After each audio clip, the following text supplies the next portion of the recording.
All right, so there's two distinct versions of how these gunshots, these 4 shots rang out. The prosecution says first shot, then the second 3. The defense is saying 4 in rapid succession. So let's go inside with Philip and Mike Brooks, who are with us. So which theory to you guys makes more sense? Is it the one shot that then sends her back onto the rack, then she gets shot 3 times on the rack, or the defense theory that she's standing and getting hit all 4 times? Well, first of all, I'm not buying this Dixon expert. He's a geologist. What does he know about gunshots? They didn't even measure. I'm going still with the prosecution's. First round, it was in the arm. Second was in the hip. Second round, miss. Third round, because look, in her arm, and then fourth round, while she was here, in the head. Look at all this blood, Vinny.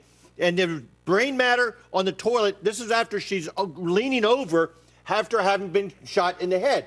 I'm still with the prosecution's theory. I think the prosecution's probably got it right. But the thing is, I've prosecuted and defended a lot of murder cases where we have gunshot wounds and pictures a lot like this. It can be interpreted in multiple different ways. And who knows if either one of these experts has it right. The thing is, he shot behind a closed door, not knowing what his target was. He's guilty of murder. So it doesn't really matter which theory is how it happened. Maybe neither one of them. But the bottom line is he fired through a closed door at his girlfriend.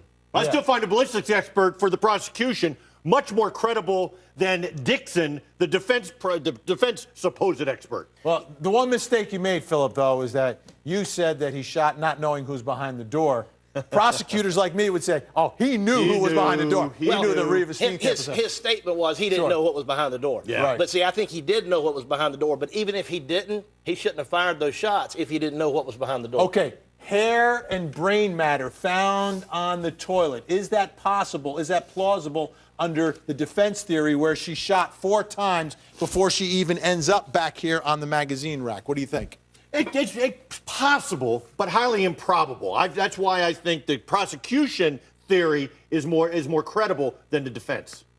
I agree. You don't know if she's moving around at all after she's been struck the first time. You don't know which shot was the fatal shot, which one, what order the headshot was. There's just so much we don't know, and there's a lot of guesswork going on here by these experts. All right, we got a lot more to talk about.